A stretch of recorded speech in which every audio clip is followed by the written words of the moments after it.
शुरू करिए शुरू करिए। आज का जो हमारा विषय है, इस पर बात करने के लिए आपने मुझे निमंत्रित किया। सुपठित सुबुद्ध लोगों में, प्रबुद्ध लोगों में बात करने के लिए मुझे बुलाया, इसके लिए आभार, धन्यवाद आपका। गज़वा हिंद यानी गज़वा क्या है, मैं इस पर थोड़ी सी बात करता हूँ। गज़वा का अर्थ है जंग, और साधारण जंग नहीं, जंग वो जिसमें मोहम्मद स्वयं सम्मिलित हुआ हो या जो मोहम्मद के संकेत पर होगी। तो गज़वा हिंद यानी भारत पर आक्रमण जो मोहम्मद के संकेत पर, आदेश पर होगा।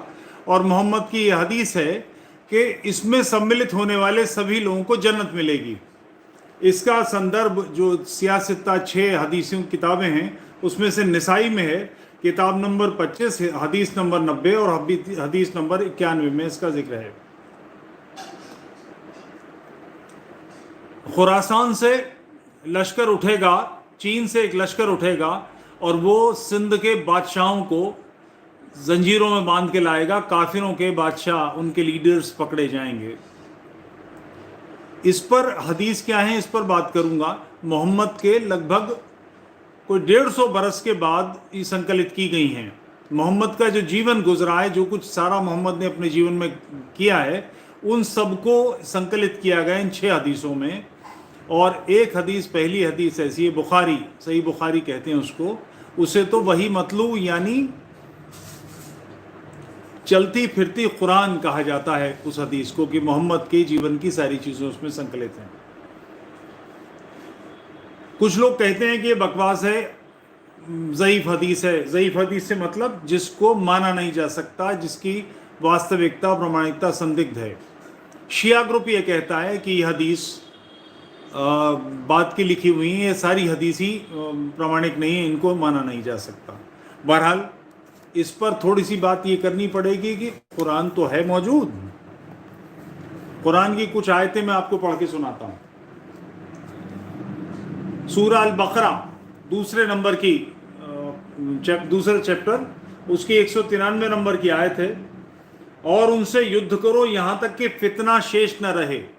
फितना अर्थ हम लोग जो जीवन जीते हैं इस्लाम के हिसाब से, तौहीद, नमाज, रोज़ा, ज़कात, हज को नहीं मानते, उसको नहीं पालन करते, वो सारे के सारे शैतानी काम करते हैं। फितना है और इसको समाप्त करना है। और उनसे युद्ध करो यहाँ तक कि फितना शेष न रहे और दीन अल्लाह का हो जाए।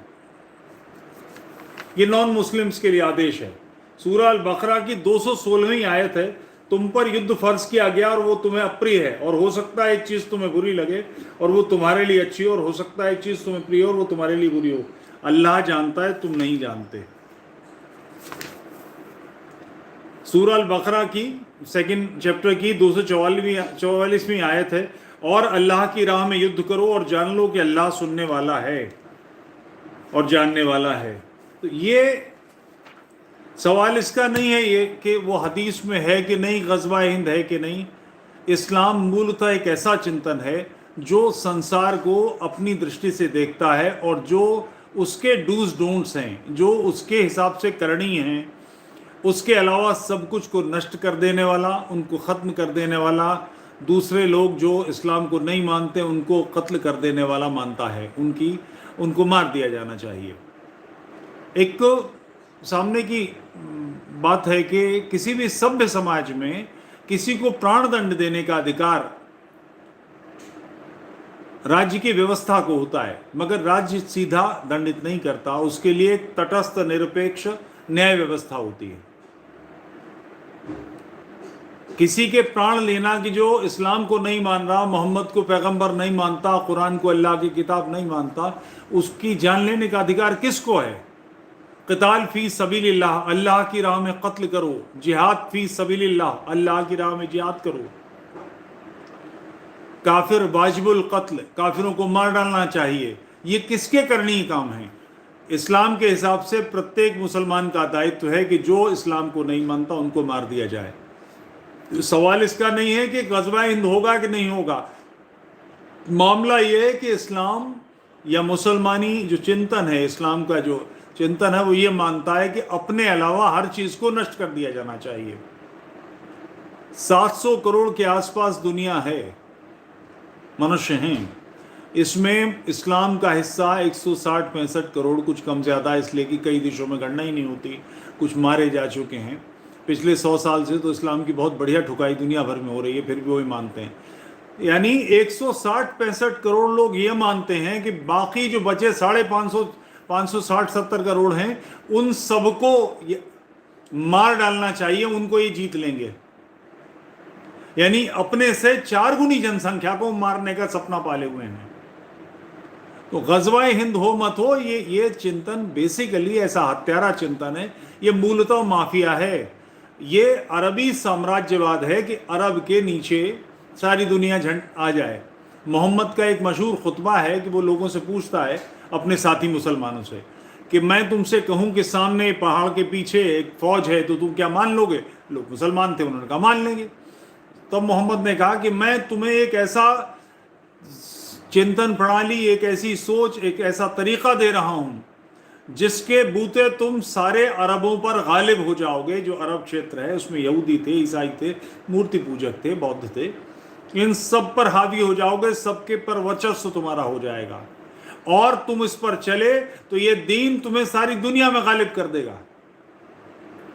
तो मूलतः ये अरबी साम्राज्यवाद है, तो इससे निपटना तो पड़ेगा, इसकी तैयारी तो करनी पड़ेगी, हम इसे छोड़ नहीं सकते। तौहीद, नमाज, रोजा, ज़कात, हज को मानने वाले मुसलमान, जो इसे नहीं माने वो काफिर, और काफिर के कई हैं, मुशरिक, मुर्ताद, मुल्हिद, मुनकिर वगैरह वगैरह, इन सब को मार डालना चाहिए। तो कॉल हमारी है ही नहीं, हमारी इच्छा इसमें कहीं माने नहीं रखती, हम नहीं कर रहे ऐसा। आज से 1200 साल पहले 712 ईस्वी में सिंध पर, जिसे हम आज सिंध कहते हैं, वो उनके अपने ग्रंथों में, अपने पत्रों में, अपनी चीज़ों में हिंद कहलाया है। वो हिंद पर हमला करने आए, कारण क्या था? काफिरों को ख़त्म करना था। ये जितने नक्शबंदी और ये सारे के सारे सूफी सिलसिले, इनकी किताबें हैं, इनकी सब चीज़ें उपलब्ध हैं। ये भारत में दीन फैलाने, इस्लाम फैलाने और काफिरों को ख़त्म करने आए।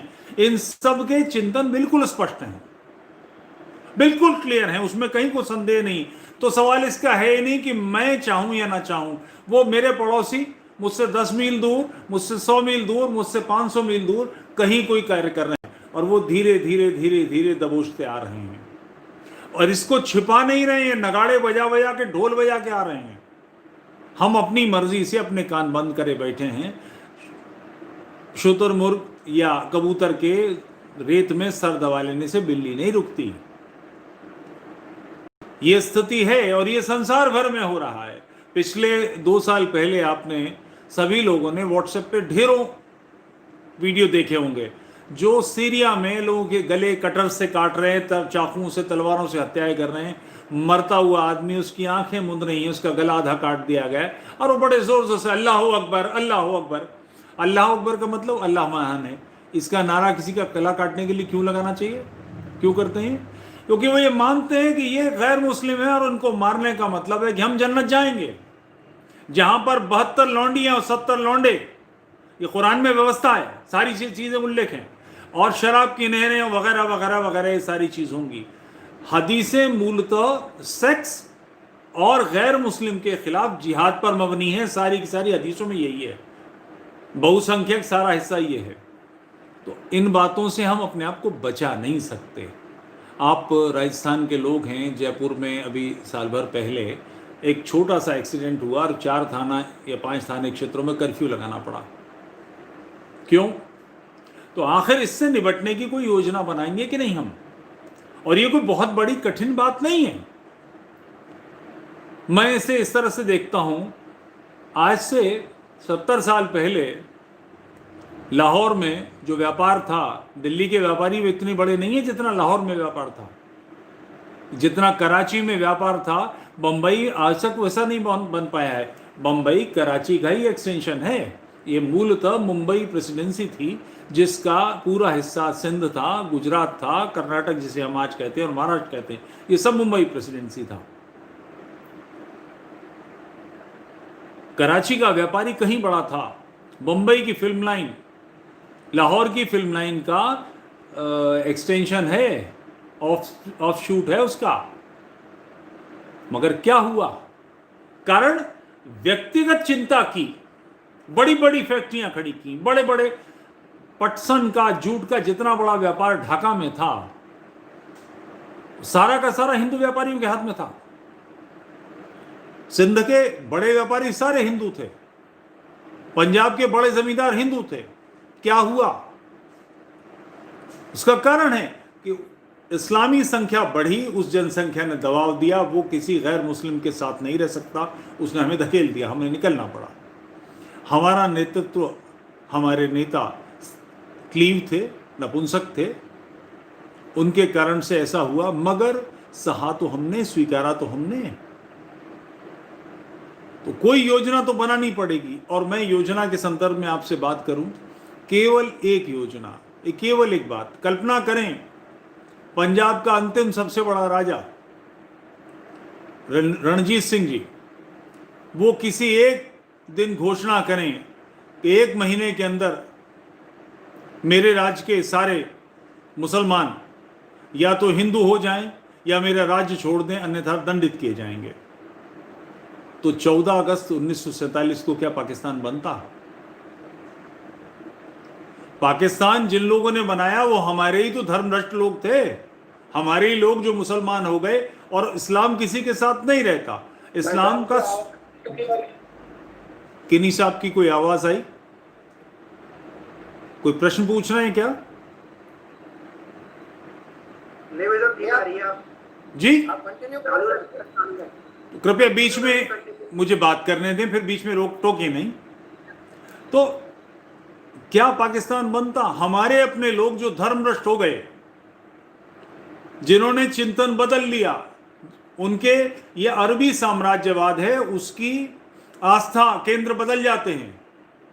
किसी के बुरे दिन आ जाए और मुसलमान हो जाए तो सबसे पहला काम क्या होगा कि वो इस धरती से अपने आप को तोड़ दे। उसके आस्था केंद्र, उसके पूर्वज, सब कुछ बदल दिया जाता है। उस संख्या को कम करने की व्यवस्था कीजिए।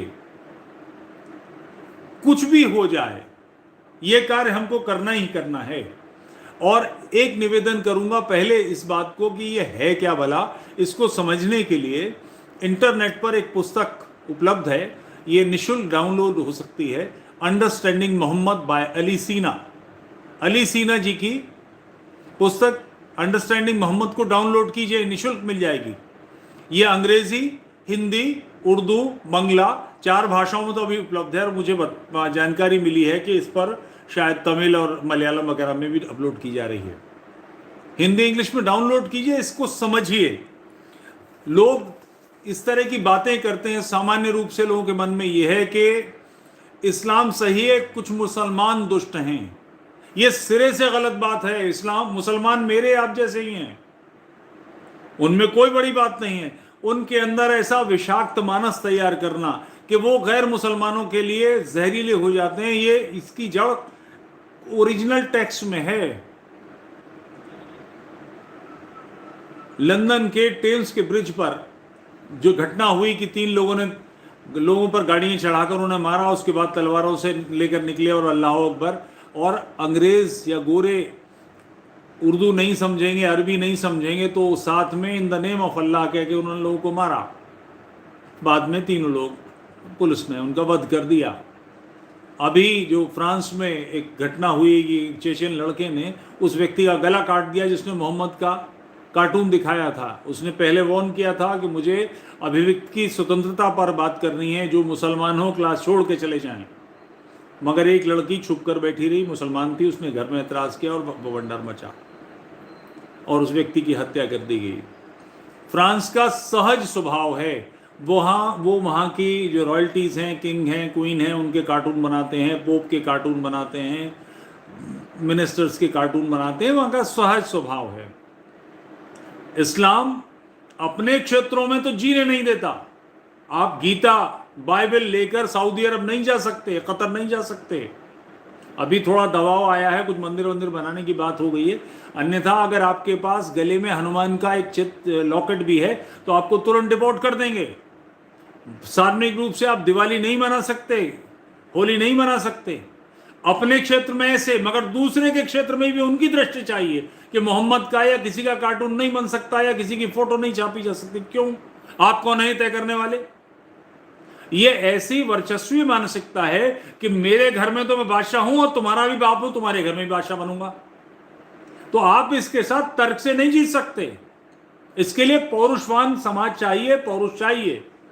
और एकमात्र जो इसका हल है, मैं एक उसका वो पढ़कर आपको सुनाना चाहूंगा। अंडरस्टैंडिंग मोहम्मद का हिस्सा पढ़ रहा हूं। ये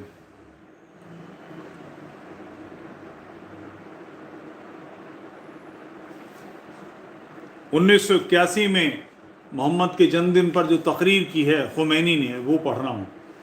मेहराब यानी मस्जिद, मेहराब का मतलब है जंग की जगह।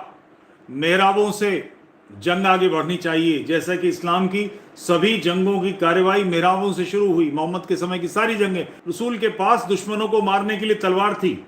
हमारे पवित्र इमाम शिया मोहम्मद अली हसन हुसैन और उसके बाद की परंपरा के इन 10 इमामों को मानते हैं, उनकी बात कर रहे हैं। हमारे पवित्र इमाम लड़ाका रहे हैं, वो सब फौजी थे, वो लोगों की हत्याएं करते थे। हमें एक खलीफा की जरूरत है जो हाथों को काट सके, सिर्फ धड़ से उड़ा सके और पत्थर मार मार के लोगों की हत्या का हुक्म दे सके। ये है असली इस्लाम। इससे जरा सा भी भ्रमित मत होइए, बिल्कुल क्लियर समझिए। और इसका हल यह है कि इसके मानने वालों लोगों को समाप्त कीजिए, इस चिंतन को नष्ट कीजिए। मैं व्यक्तिगत रूप से सबसे निवेदन करता हूं, कृपया, एक बात बिल्कुल स्पष्ट है, लोहा लेना इस विचारधारा से, तो आपके पास लोहा है, इसकी तैयारी है, कृपया सोचिए और इसकी व्यवस्था कीजिए। दूसरा, 2 लोगों को कम करना जीवन का लक्ष्य। कुछ भी हो जाएगा, 2 लोग मैं निकालूंगा, कम करूंगा। शुद्धियां कराइए, और किसी को गलतफहमी हो कि शुद्धियां नहीं होती तो वो दिल्ली आके मुझसे मिले, मैं आपको 10 लड़कियों से मिलवाऊंगा जिन्होंने हिंदू से शादी कर ली है। लड़कों से मिलवा दूंगा जिन्होंने हिंदू लड़कियों से शादी की है और हिंदू बन गए। हिंदू बनना मर्जी से नहीं होता, उसका एक लीगल प्रोसीजर होता है। कोर्ट में केस होगा, मजिस्ट्रेट के पास बयान होंगे 164 के, शुद्धियां होंगी, उसके सर्टिफिकेट होंगे, सारे काम होते हैं। बिल्कुल सहज रूप से हो रहा है। कई बार लोगों के मन में ये आता है कि अगर कोई शुद्ध होगा तो जाएगा कहाँ, किस जाति में जाएगा। तो आपको इसकी जानकारी दे दूं कि शुद्धि केवल 2 संगठनों को इसका सरकारी अधिकार है। एक आर्य समाज, जो जातियों के चक्कर में पड़ता नहीं, उसी आर्य बनाता है। दूसरा, हिंदू महासभा। हिंदू महासभा में भाई परमानंद ने पहले से व्यवस्था की है कि जो भी व्यक्ति शुद्ध कराएगा वो अपना गोत्र दान देगा। मैं किसी लड़के को या लड़की को शुद्ध कराऊंगा तो वो सवर्णी गोत्र का चतुर्वेदी ब्राह्मण बनेगा और मेरा धर्मपुत्र या मेरी धर्मपुत्री, मैं उसका पिता होऊंगा, मेरी पत्नी उसकी माँ होगी, एक परिवार मिलेगा उसको, वो हमारे समाज में आएगा। और ये अगर किसी की गलतफहमी है कि साहब जातियों की शुद्धता के बाद क्या होगी, तो वो महामूर्ख है। जातियों की शुद्धता कुछ नहीं होती, कोई बात नहीं होती। काम जीवन का प्रबलतम आवेग है, इसमें कोई रक्त की शुद्धता नहीं होती, कहीं कोई बात नहीं होती है। ये सावरकर जी के शब्द प्रयोग कर रहा हूं, रक्त की शुद्धि कुछ नहीं होती। मगर पौरुषवान बनिए, इसका कोई विकल्प नहीं है। और आप पौरुषवान नहीं बन सकते, आयु आपकी नहीं है, तो फिर मैं कहता हूं कि जो लोग पौरुष व्यक्त कर रहे हैं उनका साथ दीजिए। जैसे एक घटना बताता हूं, अभी हाल में कोई 7-8 दिन पहले मोहनलालगंज में घटना हुई है। वो लड़का मुश्ताक नाम था शायद, उसने एक लड़की को छेड़ा, उसको तंग करता था। उस लड़की ने, वो पहले से टालती थी, मगर उस दिन तिल मिला के वो घर गई और अपने भाई को बताया। भाई घर से खड़ग लेके निकला और उसने काट के 3 टुकड़े कर दिए उसके। 302 का काम है, अपराध है। मगर अपने आप को उस लड़के की जगह रख के देखिए, आपकी बेटी आपकी बहन के साथ कोई अत्याचार करेगा तो आप क्या करेंगे? यह हमारा धर्म है, अपने बहनों की, माओं की, अपनी पत्नी की, अपनी बच्चियों की, अपनी बेटियों की, जीवन की, उनके सम्मान की, सतीत्व की रक्षा करना हमारा धर्म है। इसके लिए हम जो कुछ भी कर सकते हैं वो करेंगे। तो जिसने ऐसा किया, उसका भाई, उसकी मां और उसकी बहन बिल्कुल गरीब किसान, बिल्कुल गरीब लोग हैं, मजदूर, इनकी मदद कीजिए। ऐसी दसों घटनाएं होती हैं। राजस्थान में भी ऐसी घटनाएं हुई हैं। जहां ऐसी घटना हो तो उस व्यक्ति को इतना पुष्ट कर दीजिए कि वो अपने मुकदमे बहुत सरलता से लड़ सके, समाज में उसका सम्मान बढ़े, उसको गौरव मिले, तो इस पथ पर लोग बढ़ेंगे। ये दबाव ही तो है, खड्ग का दबाव था, इसी ने तो इस्लाम बढ़ाया था, मुसलमान बनाए थे, वही दबाव निर्माण करना है। इसका कोई विकल्प नहीं है, पौरुष का कोई विकल्प नहीं है। समाज को तैयार कीजिए। युद्ध हमारी इच्छा से नहीं है, युद्ध हमारी मर्जी से नहीं, हम नहीं पुकार रहे, मगर हमें लड़ना पड़ेगा।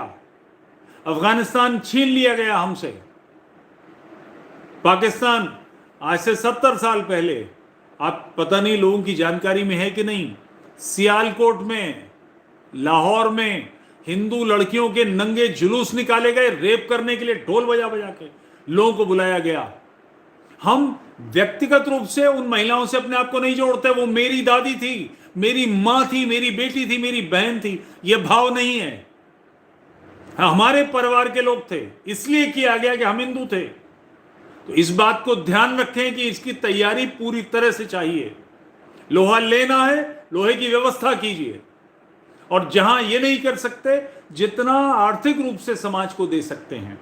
एक मैं आपको और तरीका बता देता हूं। न्याय मंच एक संगठन है जो इसी प्रकार के वीरों की सेवा करता है, सहायता करता है, चेक से पेमेंट देता है। मेरी फेसबुक वॉल तुफैल चतुर्वेदी पर सर्च कीजिएगा, आपको पूरी डिटेल्स मिल जाएंगी, जितना धन आया और जितना धन दिया। मगर कुछ कीजिए, केवल वाणी के या कान सुनने से काम नहीं बनने वाला है, और बहुत समय नहीं है।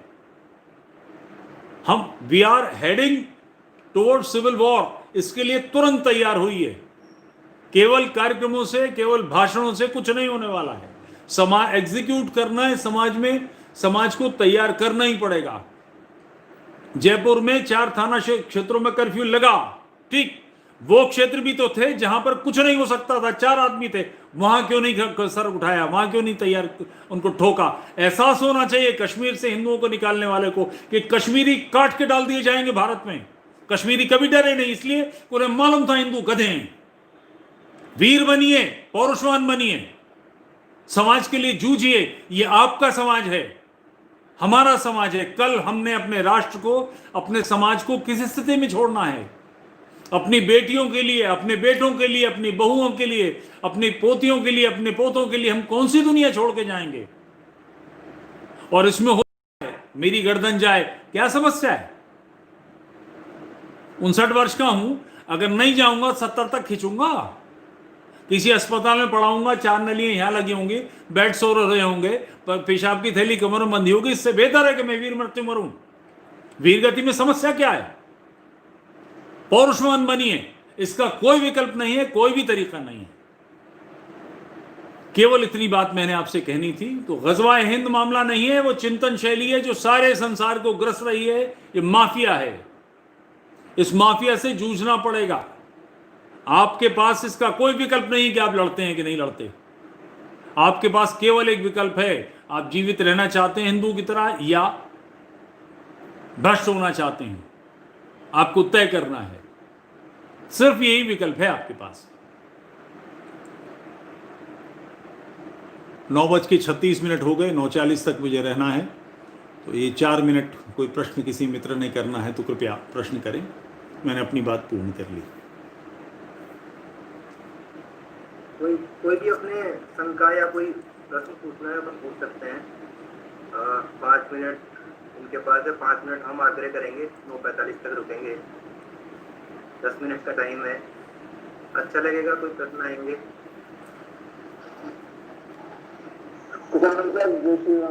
जय श्री राम।